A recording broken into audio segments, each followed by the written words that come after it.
ये आज आपका लास्ट लेक्चर है एबनॉर्मल कोलिगेटिव प्रॉपर्टीज। इससे पहले आपने कोलिगेटिव प्रॉपर्टीज की जो 4 किस्में पढ़ी वो कौन सी थी और उनकी डेफिनेशन क्या थी। ठीक है, कोलिगेटिव प्रॉपर्टीज आपने कहा था are those properties of solution that depends upon number of particles और कंसंट्रेशन। ये आपने डेफिनेशन जो है वो पढ़ी थी कोलिगेटिव प्रॉपर्टीज। तो अब इन्हीं एबनॉर्मल कोलिगेटिव प्रॉपर्टीज में आपने फिर फर्दर जो है वो देखा था कि कुछ कंडीशंस जो है वो सेटिस्फाई होनी चाहिए, जिसमें एक ये था कि आपका सोल्यूशन डाइल्यूट होना चाहिए और आपका सोल्यूट जो है वो नॉन वोलेटाइल होना चाहिए, नॉन इलेक्ट्रोलाइट होना चाहिए। अगर सोल्यूशन के अंदर ये दो प्रॉपर्टीज मौजूद हैं, वो इन दो कंडीशंस को सेटिस्फाई करता है, ठीक है, तो फिर उसकी जो प्रॉपर्टीज नंबर ऑफ पार्टिकल्स और कंसंट्रेशन पे डिपेंड करती हैं, जिनको आप कोलिगेटिव प्रॉपर्टीज का जो है वो क्लेम कर रहे हैं, वो 4 थी आपके पास। Lowering of vapour pressure, elevation of boiling point, depression of freezing point and osmotic pressure, जिनको आप डिटेल में देख चुके हैं। ठीक है, अब ये होती हैं आपके पास नॉर्मल कोलिगेटिव प्रॉपर्टीज। ये है आपके पास नॉर्मल कोलिगेटिव प्रॉपर्टीज, और ये कब आपके पास होती हैं? जब ये कंडीशन सेटिस्फाई हो आपके पास। नॉर्मल कोलिगेटिव प्रॉपर्टीज आपके पास उस वक्त आती हैं जब सॉल्यूशन एसेंशियली डाइल्यूट हो आपके पास, और सोल्यूट जो है वो एसेंशियली नॉन वोलेटाइल हो, नॉन इलेक्ट्रोलाइट हो। अब ये तो हो गई आपकी नॉर्मल कोलिगेटिव प्रॉपर्टीज, जो कि डिपेंड कर रही हैं एग्जैक्ट नंबर ऑफ पार्टिकल्स पे। अगर आपने non volatile non electrolyte solute के 10 पार्टिकल्स ऐड किए हैं, तो वो 10 पार्टिकल्स ही रहेंगे। जैसे मैंने आपको एग्जांपल दी थी कि अगर आप चाय बनाते हैं, ठीक है, तो वाटर आपका प्योर सॉल्वेंट है। अगर आप चाय की पत्ती ऐड करते हैं, उसके 10 पार्टिकल आप ऐड करेंगे, तो वो 10 के 10 ही रहेंगे। ठीक है, तो जो आपकी उस चाय के कैवे की प्रॉपर्टीज होंगी वो exactly depend upon 10 particles of tea leaves. ठीक है, अब ये जो आपके पास एग्जैक्ट नंबर ऑफ पार्टिकल्स है ना, जिस पे डिपेंड करती है आपकी कोलिगेटिव प्रॉपर्टीज, ये उस वक्त फॉलो होता है जब आपका सॉल्यूशन डाइल्यूट हो और सोल्यूट जो है वो नॉन वोलेटाइल हो और नॉन इलेक्ट्रोलाइट हो। लेकिन क्या आपका हर सोल्यूट नॉन वोलेटाइल और नॉन इलेक्ट्रोलाइट होता है? और क्या आपका हर सोल्यूशन डाइल्यूट होता है? इसके बारे में आप क्या कहते हैं? क्या हर solute non volatile non electrolyte होता है? नहीं मैम। ठीक है, और आपका हर सोल्यूशन डाइल्यूट होता है? नो, बल्कि ये स्पेशल कंडीशंस हैं जो आप खुद क्रिएट करें।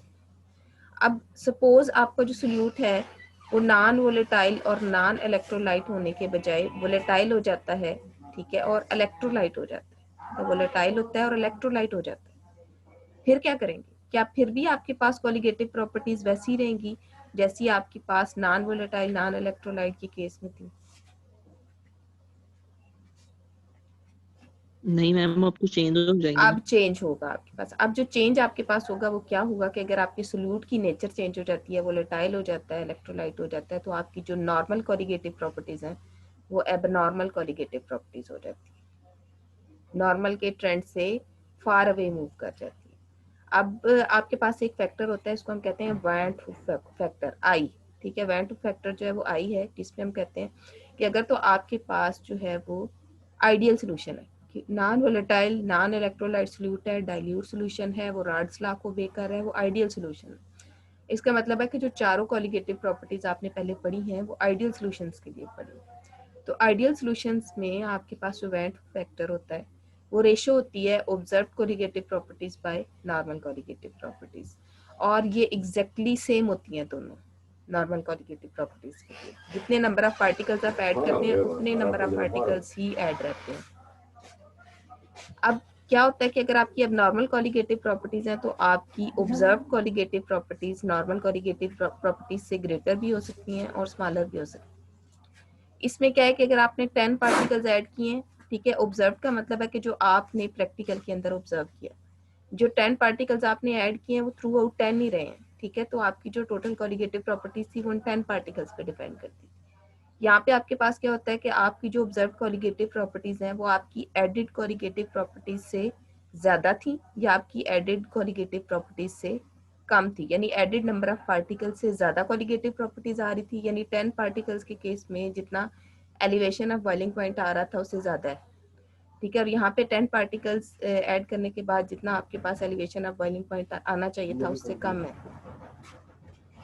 अब जो है वो हम क्या करते हैं, इसकी रीज़न सर्च करते हैं। अगर आप इसकी रीज़न देखते हैं तो एग्जैक्टली क्या है कि आपके सोल्यूट की नेचर चेंज हो चुकी है, वो वोलेटाइल हो चुका है या फिर वो इलेक्ट्रोलाइट। अब इलेक्ट्रोलाइट आपके पास क्या है, इलेक्ट्रोलिटिक सोल्यूट क्या होता है आपके पास, जैसे सपोज आपके पास सोडियम क्लोराइड है, कैल्शियम क्लोराइड है, एल्यूमिनियम क्लोराइड है। ठीक है, अगर आप इसकी हाइड्रोलिसिस करते हैं सोडियम क्लोराइड की तो इससे एक सोडियम आयन बनेगा, क्लोराइड आयन बनेगा। तो एक जो आपके पास सोडियम क्लोराइड का फार्मूला यूनिट था वो फर्दर कितने पार्टिकल्स में कन्वर्ट हो गया, कितने पार्टिकल्स में कन्वर्ट हो गया मैम 2 दो, आई। दो में कन्वर्ट हो गया। एक पार्टिकल आपका दो में कन्वर्ट हो गया। कैल्शियम क्लोराइड की हाइड्रोलिसिस करें तो एक कैल्शियम का आयन और दो क्लोराइड के आयन, कितने पार्टिकल्स बन गए, 3 पार्टिकल्स। नंबर ऑफ पार्टिकल्स तो इंक्रीज कर गया एक्सपेक्टेड से। ठीक है, इसका मतलब है कि सोडियम क्लोराइड के अगर आप 10 पार्टिकल्स ऐड करेंगे तो वो फाइनली 20 बना देंगे, और अगर कैल्शियम क्लोराइड के आप 10 पार्टिकल्स ऐड करेंगे वो फाइनली 30 पार्टिकल्स बनाएंगे। इसी तरह अगर आप एल्यूमिनियम क्लोराइड लेते हैं, ठीक है, तो वो एक एल्यूमिनियम और 3 क्लोराइड आइंस टोटल 4 पार्टिकल्स बनाता है। यानी अगर आप एल्यूमिनियम क्लोराइड के 10 पार्टिकल्स ऐड करेंगे वो फाइनली 40 पार्टिकल्स में कन्वर्ट हो जाएंगे। तो यहाँ पे वो नॉन इलेक्ट्रोलाइट नॉन वोलेटाइल वाला केस नहीं है कि जितने पार्टिकल्स आपने ऐड किए हैं उतने ही रहे हैं, बल्कि आपके नंबर ऑफ पार्टिकल्स इंक्रीज कर सकते हैं in case of electrolytic solute. अब आपके पास क्योंकि नंबर ऑफ पार्टिकल्स इंक्रीज करेंगे तो जो आपका एलिवेशन पॉइंट है वो एक्सपेक्टेड से कम होगा या ज्यादा होगा। ठीक है, इसी तरह हम ये कह सकते हैं कि ये जो आपकी नंबर ऑफ पार्टिकल्स इंक्रीज कर रहे हैं, ठीक है, ये एक आपका एक्सपेक्टेड इंक्रीज है कब, जब आपने इलेक्ट्रोलिटिक सोल्यूट को ऐड किया था, उस वक्त आपके पास नंबर ऑफ पार्टिकल्स जो हैं वो इंक्रीज कर जाते हैं आफ्टर एडिशन। ठीक है, अगर आपके नंबर ऑफ पार्टिकल्स इंक्रीज कर जाते हैं फ्रॉम एक्सपेक्टेड, ठीक है, तो इसको हम कहते हैं कि ये मॉलिक्यूलर डिसएसोसिएशन का प्रोसेस है। मॉलिक्यूलर डिसएसोसिएशन, डिसएसोसिएशन का मतलब होता है ब्रेक डाउन। क्या कहते हैं डिसएसोसिएशन को, ब्रेक डाउन। इसका मतलब है कि आप हर जो पार्टिकल ऐड कर रहे हैं वो ब्रेक डाउन होके फर्दर नंबर ऑफ पार्टिकल्स बना रहे हैं, नंबर ऑफ पार्टिकल्स को इंक्रीज कर रहे हैं। ठीक है, तो जब आप इलेक्ट्रोलाइट या वोलेटाइल जो है वो सोल्यूट ऐड करते हैं तो आपके पास मॉलिक्यूलर डिसएसोसिएशन पॉसिबल है, जो नंबर ऑफ पार्टिकल्स को ऑब्जर्व नंबर ऑफ पार्टिकल्स को कैलकुलेटेड नंबर ऑफ पार्टिकल्स के इक्वल नहीं रहने देता, वैन टू फैक्टर को इंक्रीज कर देता है। ठीक है, अब मॉलिक्यूलर डिसएसोसिएशन पॉसिबल है, साथ में मॉलिक्यूलर एसोसिएशन भी पॉसिबल है। ये इसका अपोजिट केस है। अगर आपका वोलेटाइल या इलेक्ट्रोलाइट सोल्यूट है तो आपके पास मॉलिक्यूलर डिसएसोसिएशन भी पॉसिबल है, मॉलिक्यूलर एसोसिएशन भी पॉसिबल है। जैसे अगर आप एसिटिक एसिड को किसी नॉन पोलर सॉल्वेंट में ऐड कर दें, सपोज बेंजीन में ऐड कर दें, तो क्या होगा कि एसिटिक एसिड का ये आपके पास फार्मूला है, ठीक है, ये मैंने उसकी स्ट्रक्चर ड्रॉ किया। अगर इसके सामने एक और इसी तरह के एसिटिक एसिड आ जाएगा, असल में नॉन पोलर सॉल्वेंट जो है वो एसिटिक एसिड को अट्रैक्ट तो नहीं करेगा, एसिटिक एसिड के मॉलिक्यूल्स अपने जैसे मॉलिक्यूल्स को अट्रैक्ट करेंगे। तो ये है आपके पास इलेक्ट्रोपॉजिटिव हाइड्रोजन और ये है इलेक्ट्रोनेगेटिव ऑक्सीजन। इन दोनों के दरमियान में एक इंटरेक्शन क्रिएट हो जाएगा जिसको आप कहते हैं हाइड्रोजन बॉन्डिंग। ठीक है, जब हाइड्रोजन बॉन्डिंग बनेगा तो ये आपके पास एक डाइमर बन गया। इसका मतलब है कि जो हर दो पार्टिकल्स आप ऐड करेंगे वो आपस में ज्वाइन करके एक सिंगल पार्टिकल बना देंगे। ठीक है, तो यहाँ पे अगर आपने 10 पार्टिकल्स ऐड किए हैं तो वो 5 बन जाएंगे, 20 पार्टिकल्स ऐड किए हैं तो वो 10 बन जाएंगे, 30 पार्टिकल्स ऐड किए तो वो 15 बन जाएंगे। तो मॉलिक्यूलर एसोसिएशन में क्या होता है कि मॉलिक्यूल्स ज्वाइन करके, more than one molecules join करके सिंगल पार्टिकल बनाते हैं। मॉलिक्यूलर डिसएसोसिएशन में सिंगल पार्टिकल ब्रेक डाउन करके नंबर ऑफ पार्टिकल्स को इंक्रीज कर देते हैं। अगर आपका सोल्यूट इलेक्ट्रोलाइट है या वोलेटाइल है और वो सॉल्वेंट में ऐड होने के बाद नंबर ऑफ पार्टिकल्स को इंक्रीज करता है या डिक्रीज करता है, तो आपकी जो कोलिगेटिव प्रॉपर्टीज हैं वो एबनॉर्मल कोलिगेटिव प्रॉपर्टीज हो जाती हैं, अब वो नॉर्मल कोलिगेटिव प्रॉपर्टीज नहीं है। क्लियर? Yes ma'am. ठीक है, अब ये जो आपके पास नंबर ऑफ पार्टिकल्स का इंक्रीज है और 2 पार्टिकल्स का 1 पार्टिकल में कन्वर्ट होना है, इन्होंने क्या किया, एबनॉर्मल कोलिगेटिव प्रॉपर्टीज बनाई। ठीक है, और इसकी बेस पे जो है एक और चीज़ मैं आपको बताना चाह रही हूँ कि ये देखें कि ये आपके पास सोडियम क्लोराइड है, ठीक है, ये एक्चुअली क्या करता है कि आपकी जो आइस है, आइस की फ्रीजिंग आपके पास होती है 0 डिग्री सेंटीग्रेड।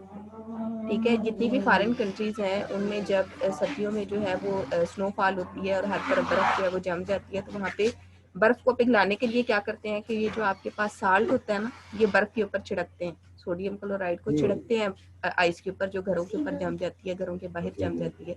वहाँ पे इतना ज़्यादा प्रॉब्लम होता है कि वाटर पाइप्स के अंदर पानी जो है वो जम जाता है, तो उसको पिघलाने के लिए, उसको मेल्ट करने के लिए सोडियम क्लोराइड को यूज़ करते हैं। और सोडियम क्लोराइड को जब आइस के ऊपर जो है वो आप गिराते हैं तो क्या होता है कि आइस मेल्ट होना शुरू हो जाती है, उसका जो मेल्टिंग पॉइंट है वो कम हो जाता है।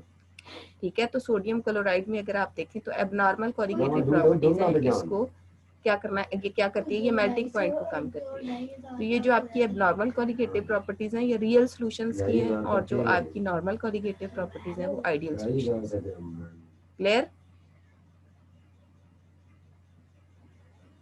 Yes ma'am. ठीक है, तो आप सॉल्यूशन देख के आपने आइडेंटिफाई करना है कि उसमें नॉर्मल कोरिगेटिव प्रॉपर्टीज लगेगी या एबनॉर्मल लगेगी। एबनॉर्मल लगेगी तो कौन सी लगेगी, नॉर्मल लगेगी तो कौन सी लगेगी। एबनॉर्मल के लिए तो आप देखेंगे कि आपका सॉल्यूशन डाइल्यूट है, सोल्यूट की क्या नेचर है। ठीक है, और ये जो आपके पास एबनॉर्मल है, नॉर्मल में आप सोल्यूट की नेचर और सॉल्यूशन की कंसंट्रेशन चेक करेंगे। एबनॉर्मल में आप मॉलिक्यूलर एसोसिएशन और मॉलिक्यूलर डिसएसोसिएशन के चांसेस चेक करेंगे। तो यहाँ पे आपका जो सिलेबस है वो एंड हो जाएगा। ठीक है, और अगर आपका कोई इशू है तो वो मुझे बता दें, उसके बाद मैं लेक्चर एंड कर दूँगी।